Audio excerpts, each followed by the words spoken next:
Okay, over the last few videos, we've been talking about variables that you can put different values in, and you can change the value of things like timers, counters, comparators, stuff like that. Is there any other ways to do it? Glad you asked. Yes, there is actually.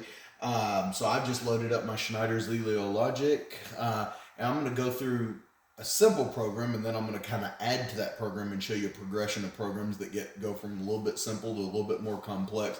There's two reasons I'm doing this video. One is to show you a different way to select values without necessarily using the variables and things like that, but with just basically using different counters and timers and comparators. I think we're just going to use counters right now, but you can generalize this idea to timers and comparators by now, hopefully. But anyway, so I'm going to show you a different way to basically choose values, as well as I'm going to add to this program to make it more complex. And the reason why is because we're going to end up getting into function block diagram a little bit more with a little bit more complex stuff. And I just kind of want you to see in the ladder logic the progression of how we get from simple to a little bit more complex. It's just easier to show in the ladder logic, and then we'll go to the function block. So there's kind of those two goals for this video. So for right now, a different way to choose values. Like I say, we're going to do counters, but you can translate this knowledge to timers and comparators the same as you do the counters. So let's just start off on line 1. I have input 4, input B, and input C. And as you'll remember, input 4 is here, input B is here, input C. So 4 is the blue button, B is the yellow button, C is the red button. And what I'm doing is I just select these momentarily, and I go to a memory coil. Memory coil 1, memory coil 2, memory coil 3, and we are setting the memory coil. So all we have to do is a momentary push. It'll set the memory coil for these 3. Now, how we reset the coil, because we don't want them all set at the same time, right? We have our resetting of our memory coils, and basically I've just taken, like, if I4 sets memory coil 1, then input B and input C will reset memory 1. So if I set memory 1 with 4, but then I decide to choose another memory coil, basically any other memory coil, I reset that memory coil. And the same logic goes throughout, right?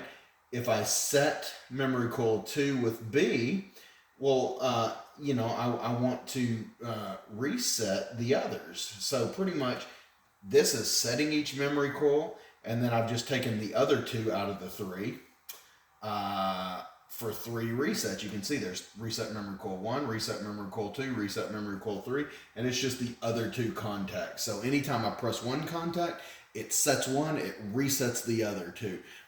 And that's kind of an interlocking type of thing, just to make sure that you don't have more than one memory coil set at a time, because these memory coils actually relate to different counters, and we only want to use one function at a time, okay?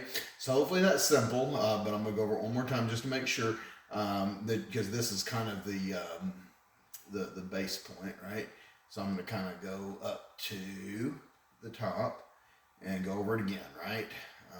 If I can. Okay, so input 4, input B, input C. They all set a different memory coil, 1, 2, and 3.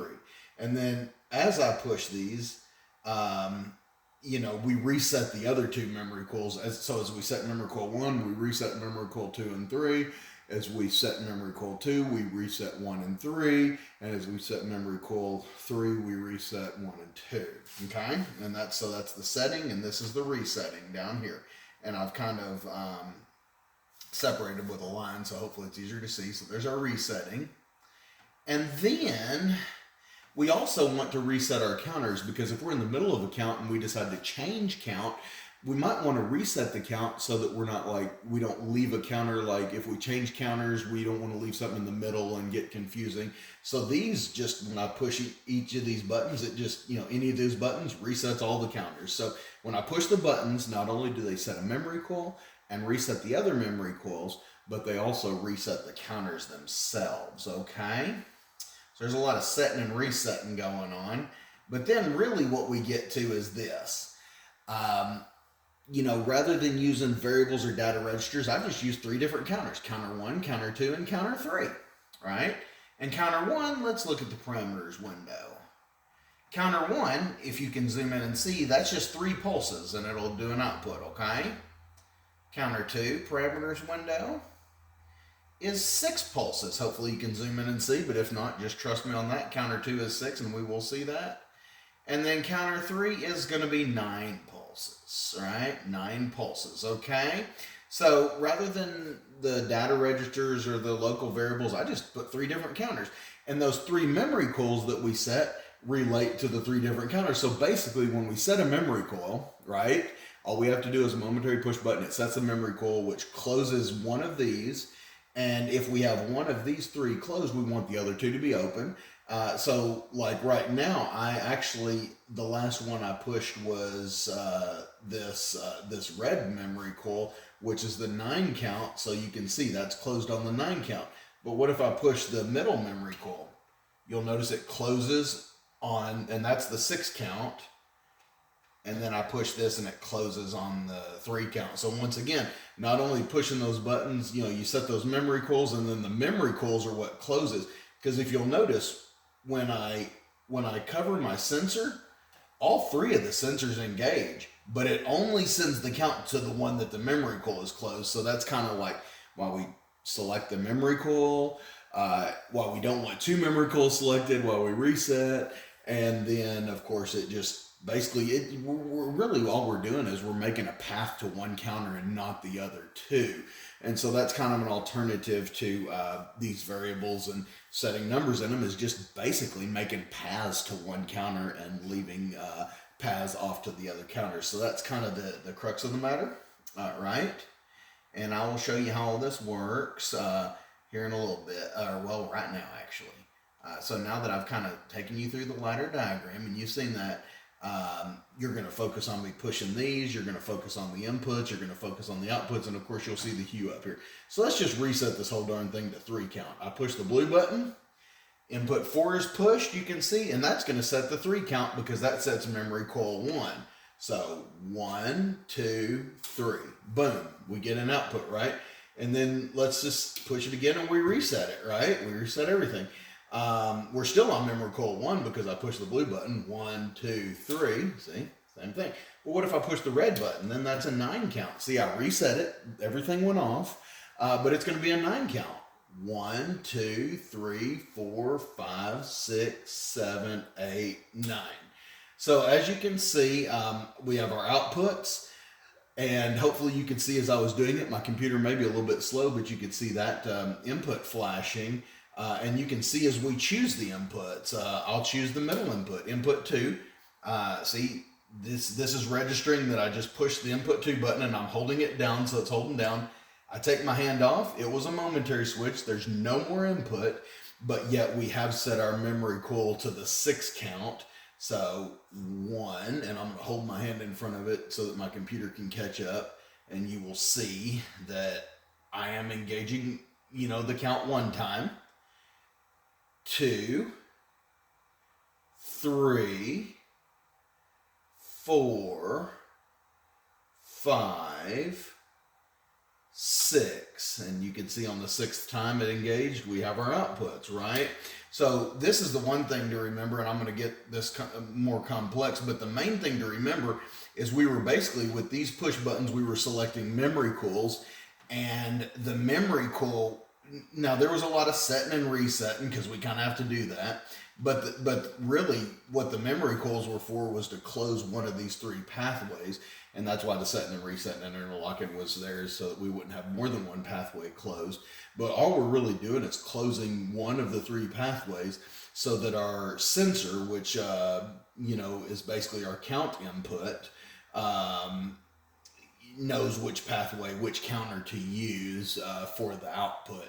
You notice the outputs were all the same. We were just selecting a different counter with our push buttons as the pathway to use. So once again, our input sensor is always going to be the same in these in this video. Our outputs are always going to be the same. The only thing that changes anything are these push buttons that are used for memory coils to select different pathways for counters. So I'm going to pause this video. I'm going to load the next video, and we're just going to get one step more complex and then another step and go from there. Okay, what if I, you probably noticed that last video, I was having to push the reset button to turn off the outputs and reset everything. Well, what if that's kind of inconvenient? I mean, after all, in a lot of industrial processes, you don't necessarily want a guy just sitting around, having to push a reset button all the time, right? A lot of times, you'll have a count or something like that sets off a process. Maybe like, let's just say if this were packaging, and we were packaging items in 3, 6, or 9, right? And the operator may select the 3, 6, or 9, but once we have things going along a conveyor, and whatever count we're looking for is achieved, we do basically our output's not going to be lights. It's going to be like a process that starts the packaging, right? And so once we start the packaging, we do want this thing to reset itself, right? So that the operator's not just having to constantly reset. So basically what I've set it up is we still have the same inputs that select our 3, 6, and 9. We still have the same input that chooses, that counts. We still have the same output, but I've actually set it on a timer for, I believe, 5 seconds. So after 5 seconds, the darn thing will just reset. So I'll select the blue button, which is 3. 1, 2, 3. And you'll notice my hands are off of it. I'm not pressing the reset. We're waiting for a few seconds, and boom, it resets. And then if I were to want to choose 9, just to prove that this is the same thing, 1, 2, 3, 4, 5, 6, 7, 8, 9. We have our output. My hands are off. Our outputs are on. And after 5 seconds, we reset. Now I'm going to pause it, and I'm going to show you kind of the next step of progression of how we make things a little bit more user-friendly. Okay, we're still basically in the same program. I've just added something more to it. And actually, the last program, I should have probably showed you where that timer was, but don't get stuck on the idea of a timer resetting things. I just used a timer to show the outputs on for a little while and show how another output or another input or even an output could be turned into an input, or you could use all kinds of things to reset this stuff. You don't need me to reset it, right? It's kind of the gist of what I was showing you. But just remember, although I've done an internal timer to simulate another process, a lot of times in the real world, you might say, get your count, and then once you hit your count, maybe the arms will reach over and grab it and put the numbers on an assembly line and start a packaging process, and then the reset would actually happen when the other when the next photo sensor senses that the items are kind of down the line, right? Now, what happens if we want an output to start, but things are coming down the line really fast and we want to keep counting? And there's always this time where an output starts, you're starting the next phase, but you want to keep counting because you don't want to lose your count because things are just kind of coming through really fast. Well, we can actually use our counters to reset themselves and do another process, and so that while the other process is going on, you don't have to wait for the next process to finish. The counter can reset itself and keep counting and keep up with it. So hopefully I've explained that well, but I'll kind of show you. Of course, we have our 3 inputs that choose our memory just like always before, and then we have our resets just like before to keep our memories from going. But notice, to keep our memories from, 2 of them from being at the same time, I guess you could say. But notice here is where we start to get a little bit more complex. You remember in the original program, input 4, B, and C, not only would they set the memory, and then the other 2 would reset the memory, but 4, B, and C would reset the counter. Well, now I'm actually having the counters as well. So not only when we push these, yes, we do reset the counters, but also notice I've got a lot of things in parallel. Each of the counters will reset the counters too. So not only do we push the buttons and set the memory coils and reset the counters, but when we reach a count, it resets the counter so that it can keep counting while Let's see here. While the timer, this timer, see, we have timers here. Let's see, timer. Yeah, the timer T1 right there. So that was the timer. Basically, what I've done is, and it kind of gets a little bit more complex because we actually have to even use memory coils here. We're using memory coil 4, 5, and 6. The reason why, let me back up a little bit. So our counters, you know, of course, are counting, and when they reach the count, they reset the count, but we have to set a memory coil to keep going, right? Otherwise, we're just going to be resetting the count, and very little is going to happen because it's just going to keep resetting ourselves. So our counters are going with these memory coils. Counter 1 actually sets memory coil 4. Counter 2, sets memory coil 5, and counter 3 sets memory coil 6. So like I say, not only are we selecting our photo sensors counting, when we select, we're resetting counter, but also our counter is resetting itself. And but then the memory coils are leaving the output on so that when the counter resets itself, the output can still stay on, and the timer is keeping it on until it turns it off. But all throughout, when the outputs are on, the counter's still counting. So hopefully I explained that well. Sometimes I don't explain things the best, but and as things get more complex, it's harder to explain. But that's pretty much what's going on. We are, you know, basically selecting values. Once we reach our values, we have our output. Once we reach our output and it's on, it stays on for a little bit, but yet we can keep counting while this output's on so it can reset. So let's just show you this. So right now, my value is 3. 1, 2, 3. It's on and the timer's going, but watch this. 1, 2. I'm at a 2 count now. The timer just shut off, but now that I hit that 3 count, boom. So as you can see, that's proof that the count was happening, right? And of course I can reset and turn the darn thing off as well. But now I just reset and hit a 6 count. So 1, 2, 3, 4, 5, 6. 1, 2, 3. So now I'm at a 3 count. Remember that. The output turned off and I'm still at a 3 count. 4, 5, 6. So that's kind of how we can do it that way as well. Now I'm gonna set up the function block diagram because we're gonna see the same thing just in function block diagram. It gets a little bit more complex. So I wanted to show you this at least in the ladder diagram, and then I'll show you in the function block diagram.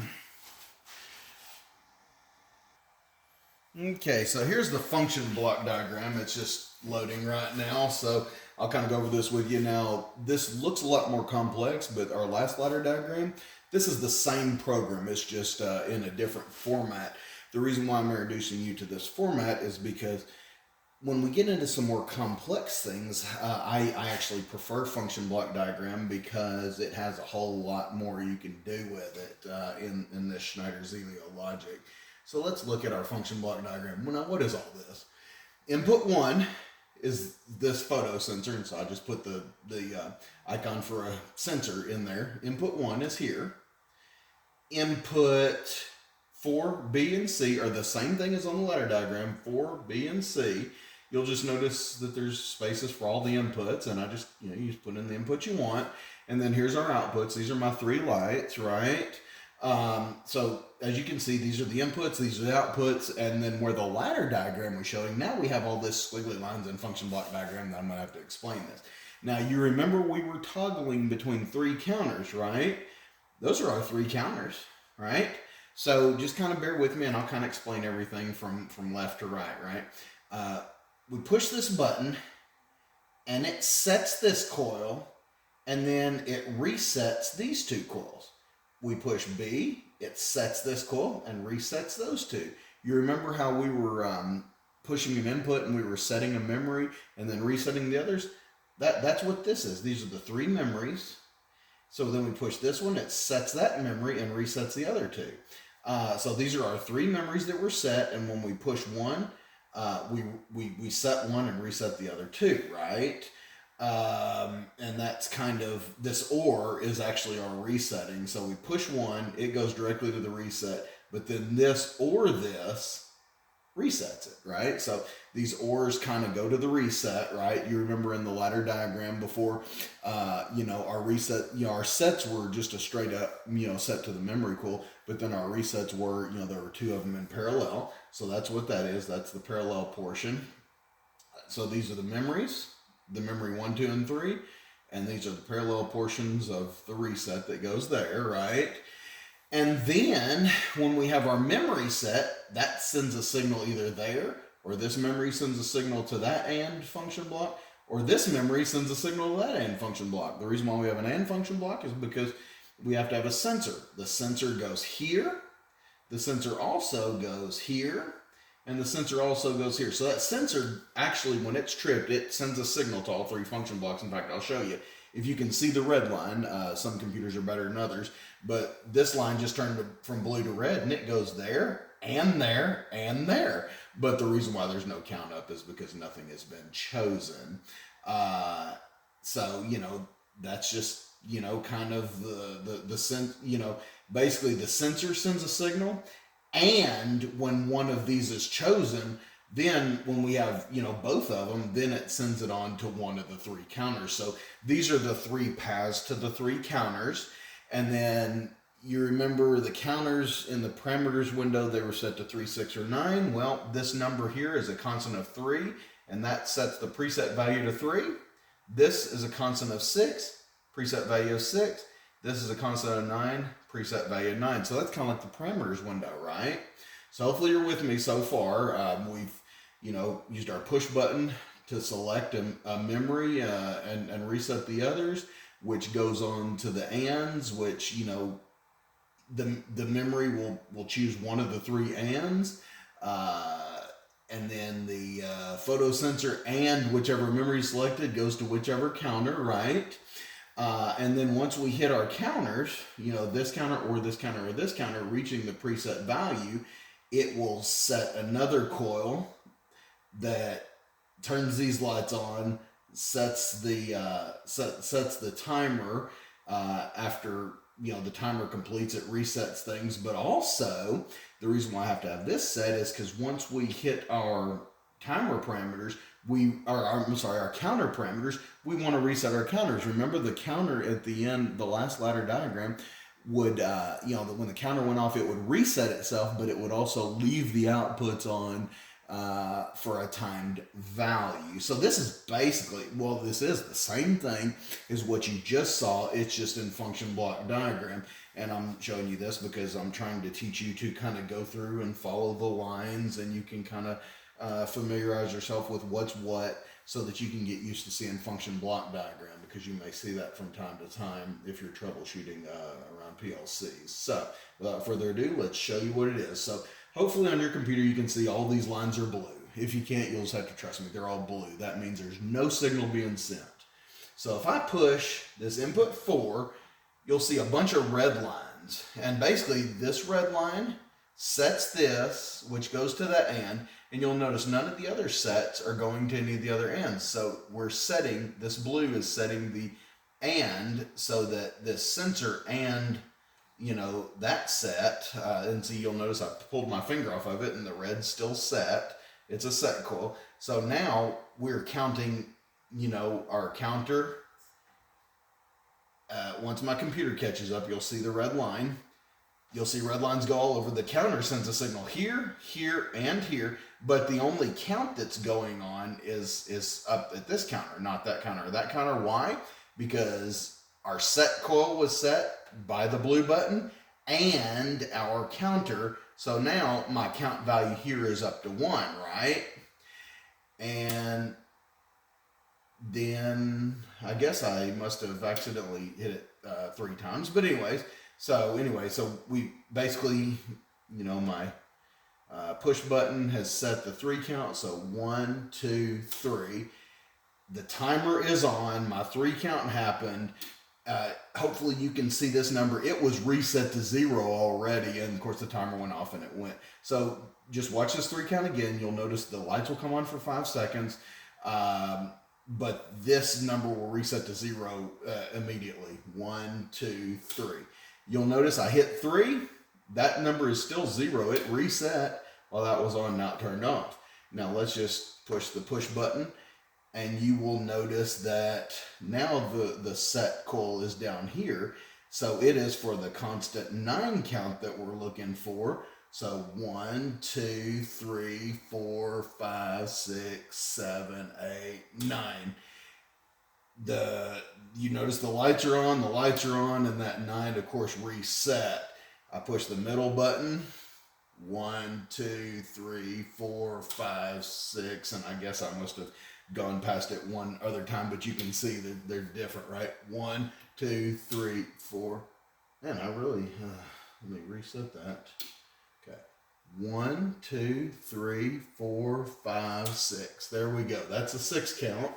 And as you can see, so I've just basically chosen, all these lines, choose one path and reset the other path to where only one path is chosen at a time, and whichever path is chosen, the counter will actually send a signal to all the paths, but it only sends it on to whichever one's chosen, and the 3 counters, so that's kind of, once again, how we are choosing different pathways to different counters in lieu of variables and move functions. And we have gone all the way from a ladder diagram to function block, and then we've also I've shown you some more complex workings as far as once we reach our count. So hopefully that's kind of gives you an alternative idea of how you might see different values being selected if you don't see variables or data registers or something like that. It may just be a simple thing of different counters or different timers or different comparators,